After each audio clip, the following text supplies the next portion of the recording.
Baklava insan. Evet, kulağa tatlı geliyor ama kendisi daha da tatlı. Doğduğu günden beri her katı ayrı bir lezzet, her gülüşü fıstıklı. Sabahları çayını içerken, yan masadan gelen bakışları hiç umursamaz. "Abi erimeyecek misin güneşte?"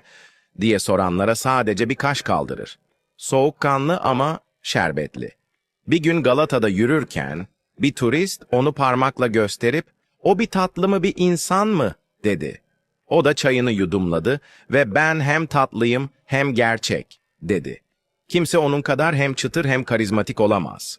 Güneş parladıkça daha çok parlar, rüzgar estikçe tatlı bir fıstık kokusu yayılır.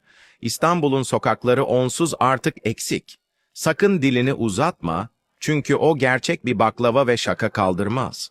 Ama yanında oturursan, belki bir dilim dostluk paylaşır.